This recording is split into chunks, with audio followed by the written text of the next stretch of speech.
Olá! E voltamos aqui ao vivo na TV BMC com o Papo Antagonista. A gente está aqui com o Rodolfo Borges, com o Magno Cal. E eu convido também a Anne Dias, que é colunista, escreve para a revista Cruzoé, ela que também é do Livres. Anne, tudo bem? Você está aqui com a gente? Boa noite. Oi, Duda, boa noite, tudo bem? Boa noite para vocês do estúdio, Rodolfo, Magno, é um prazer estar aqui com vocês.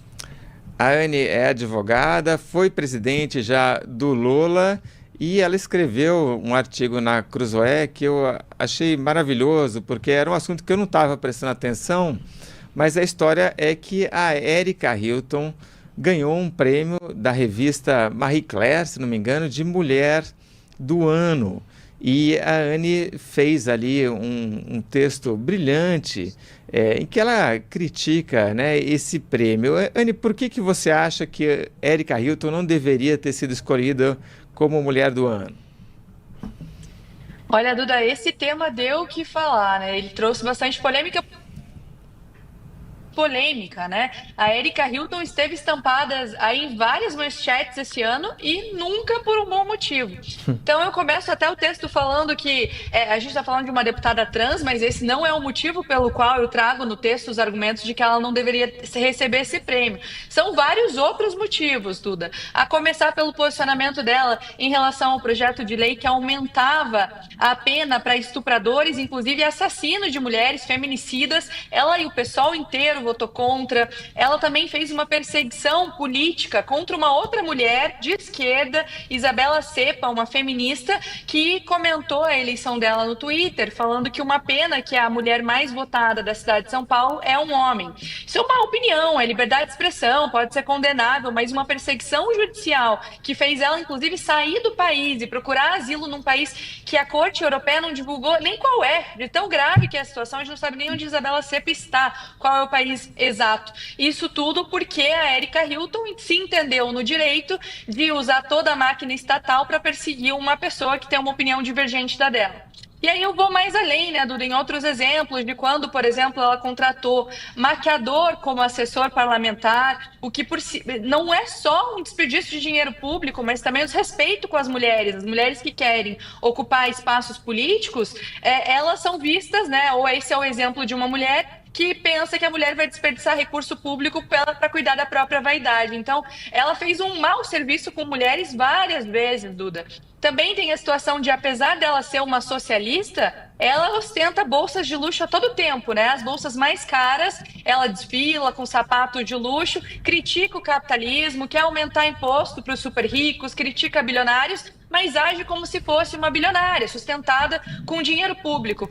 Então, Duda, esses são só alguns dos motivos pelo qual eu acho que a Mary Claire prisou muito na bola com as leitoras da revista, né? Uma revista que tem o foco feminino, que quer atingir as mulheres brasileiras que ralam tanto para conseguir manter família, manter filhos, trabalhar, cuidar de tudo, daí abre a revista e se depara com uma pessoa que faz um mau serviço para todas as mulheres, que é a Erika Hilton recebendo esse título. O título do artigo da Anne Dias é Erika Hilton, a Mulher do Ano? É uma pergunta, então recomendo vocês assinarem a revista Cruzoé para poder ler esse texto. E é uma baita realmente contradição, né? Porque o pessoal tem essa postura de defesa das minorias, de defesa das mulheres, mas é um partido que tem uma postura muito combativa. Aliás, a gente pode lembrar aí o Glauber Braga, né, dando pontapé na bunda no militante do MBL. Eles são muito beligerantes e muitas vezes acabam indo contra pessoas que justamente que fazem parte desses grupos minoritários que eles dizem defender, né?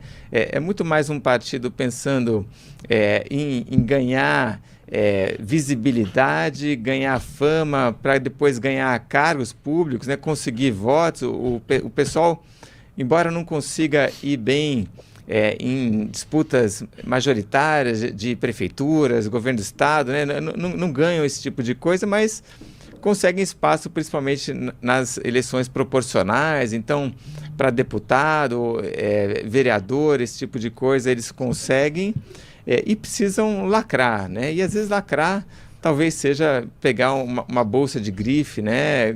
Qualquer coisa desse tipo.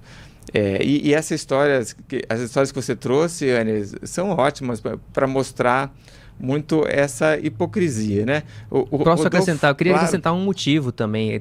A Anne falou vários, concordo com todos, mas um outro motivo para que a Erika Hilton não seja eleita, ou não devesse ter sido eleita a mulher do ano, é de que foi ela responsável por ressuscitar esse projeto aí de fim da escala 6x1. E olha, não é que ninguém não queira trabalhar menos, mas esse projeto ele vem de um sonho impossível, não é assim que funcionam as coisas. Que o país fizesse tudo necessário para criar as condições que as pessoas pudessem trabalhar menos, sem que tivesse prejuízo para as empresas e para os próprios empregados, porque imagina se um projeto desse começa a valer de uma hora para outra e as empresas têm que ajustar todo o plano delas, porque a partir de então ela vai ter que contratar ou demitir alguém, porque o governo determina que agora, a partir de agora, tem que ser assim. E ela aproveitou esse capital aí nas redes sociais que ela tem para ressuscitar um projeto que já foi apresentado diversas vezes e nunca foi aprovado. No Senado agora avançou essa semana, inclusive. Tem que torcer para isso aí não passar, porque é uma confusão. É um projeto, um dos quais o Lula está se apoiando, né? Tem a ampliação da isenção do imposto de renda, e esse é o outro no qual ele está se apoiando para ver se ele consegue se reeleger no próximo ano. Anne, o que você acha dessa escala 6x1? Achei um excelente comentário, deveria inclusive ter incluído esse argumento no artigo, acabei que passei batido, mas sem sombra de dúvidas, é mais um projeto que onera o empreendedor e na ponta onera o trabalhador, né? Porque quem vai ser demitido quando o empreendedor não conseguir contratar a quantidade devida de funcionários para cobrir a ausência que vai fazer essa transformação na legislação é o trabalhador. Na ponta, o trabalhador vai ser demitido e o consumidor vai ter que pagar mais, porque vai ter que subir o preço das coisas para conseguir ter mais recurso, para conseguir contratar mais trabalhador. Então, sem dúvidas, é um projeto com uma mentalidade engessada, até na nossa legislação antiga, né? Uma legislação feita por Getúlio Vargas, que vem aí de resquícios ditatoriais fascistas. Isso sim é uma legislação fascista que vem lá de Mussolini, que é a CLT. A CLT é completamente engessada, dificulta ali uma livre negociação entre o empregador e o trabalhador, e o fim da escala 6x1 é basicamente se apoiar nessa lógica de que o governo tem que dizer as regras totais de uma empresa, de que o empresário não é capaz de definir junto com o trabalhador a quantidade de horas devidas para ele fazer, e também colocando ali o empreendedor como inimigo, como alguém que joga contra essa situação toda. Então, fantástica observação, achei muito pertinente. Magno Cal.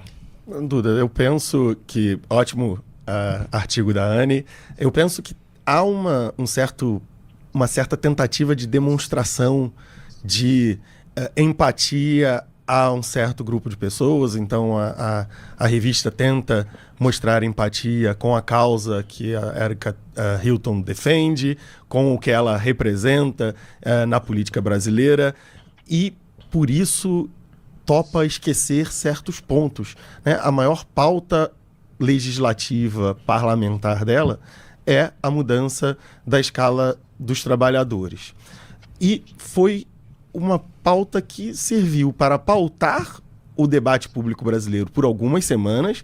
Por algumas semanas pareceu que esse era o tema mais importante do Brasil, e serviu também para mostrar o quanto ela era despreparada enquanto parlamentar. Porque quando perguntada por um jornalista se ela tinha algum cálculo econômico do impacto que essa mudança podia gerar, ela disse não. Bom, esse deveria ter sido o final do debate sobre a mudança na escala. Falar, deputada, então a senhora retorne ao seu gabinete, faça os cálculos, semana que vem a gente conversa. Não foi, porque nós não podemos conversar com a deputada como conversaríamos com um deputado, né? Se aparece um deputado de direita do PL, um doidão bolsonarista, com um projeto sobre o qual ele fez zero estudo de impacto econômico, a imprensa diria para ele voltar ao seu gabinete e fazer o cálculo. Da mesma forma, se fosse o deputado Bibo Nunes, de terno verde e amarelo, que empregasse o seu maquiador e seu cabeleireiro no seu gabinete, certamente nenhuma revista daria a ele o título de Homem do Ano. Porque é uma questão desqualificadora. Se você não tem a capacidade técnica para formular um parecer um projeto de lei importantíssimo que vai mudar a vida dos trabalhadores brasileiros, você retorna para o seu gabinete e volte aqui quando você tiver a informação. Se você não tem o discernimento de entender que seu maquiador e seu cabeleireiro não podem ser empregados no seu gabinete, você, por favor, mude a sua forma de recrutar os seus funcionários, ou você renuncie ao seu mandato porque você não entende como funciona a máquina pública, a relação Estado e aqueles que o servem. Mas, por outros motivos, a revista dá à deputada Erika Hilton um salvo-conduto que tenho certeza não só não daria a deputados, mas também não dá a deputadas. Se outra deputada tivesse empregado sua diarista, sua cozinheira, a sua maquiadora, a babá dos seus filhos, a segurança que acompanha no seu gabinete com o pagamento feito com dinheiro público, certamente haveria um asterisco na indicação à Mulher do Ano. Por outros motivos, a deputada Erika Hilton goza de um salvo-conduto que outras deputadas e outros deputados não gozam. E é surpreendente porque esses parlamentares, eles têm ali os consultores legislativos, eles têm assessores, então ela não precisa fazer essa conta, né, do impacto, ela pede para alguém fazer, né, espera ali um mês, você tem a conta na mão, né, aí você propõe a coisa, né, mas isso surpreendentemente não aconteceu. É que para isso, Duda, desculpa te interromper, o pensamento precisa passar pela cabeça da pessoa de que a proposta dela não acontece no vácuo, no mundo da imaginação, que tem um impacto econômico, que alguma coisa vai acontecer. Parece que você está tendo um debate bêbado num bar, em que alguém tira uma ideia da cabeça e tu fala, não, mas quanto vai custar? E a pessoa, não, mas isso aí a gente vem depois. Aí, haha, tudo bem, enche meu copo aí. Mas não, é uma parlamentar pautando o debate público nacional sem ter a menor ideia de que isso custa dinheiro e que custa vagas de emprego. É importante dizer, não é que custa dinheiro para o empresário e tudo bem, ao invés de comprar 2 carros, ele vai comprar 1. Não, ele vai empregar menos gente, ele vai demitir pessoas, vai aumentar o preço dos produtos, tem um monte de impacto financeiro que com certeza a deputada também se preocupa. Quando esse impacto começar a acontecer, ela se preocupa com o desemprego, ela se preocupa com produtos mais caros, eu tenho certeza, mas é que o pensamento nem acontece. Você vai só legislando no desejo e na vibe, né? As pessoas gostam da vibe. Todo mundo quer trabalhar menos. Então, você conta com a falta de atenção das pessoas e que, enfim, quando descobrirem que vai ter um impacto absurdo, a próxima eleição já aconteceu, você já está reeleito e o assunto já é outro. Alguém mais quer comentar sobre a Erika Hilton antes da gente passar para o próximo assunto, Anne? Só um comentário nesse comentário do Magno, é que, Magno, essa realidade me dá a impressão que é uma pessoa que nunca enfrentou de fato o mercado de trabalho, que não tem noção do que é trabalhar, né, do que é pagar um salário ou saber que as contas estão apertadas no final do mês. Então, essa falta de raciocínio, na verdade, é um reflexo de uma pessoa que não tem a cultura do trabalho enraizada nas suas decisões.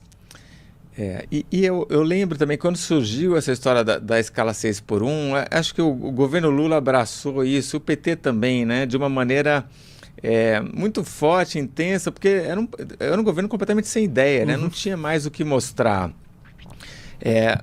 O governo Lula era basicamente o que a gente vai dar de graça, né? Vamos mudar a fralda geriátrica de graça, não, agora vamos mudar botijão de gás de graça, não, agora vamos mudar reforma de casa de graça, financiamento, né? É claro que depois o Eduardo Bolsonaro, né, toda essa história acabou ajudando de uma maneira que não estava sendo prevista, mas era uma boia de salvação para esse governo que o Lula abraçou com tudo, mas que acho que em algum momento também teve dificuldade de ganhar tração de verdade, né? E isso não conseguiu sair fora da esquerda. Bom, vamos para o próximo assunto. Agora a gente entra aí numa seara que é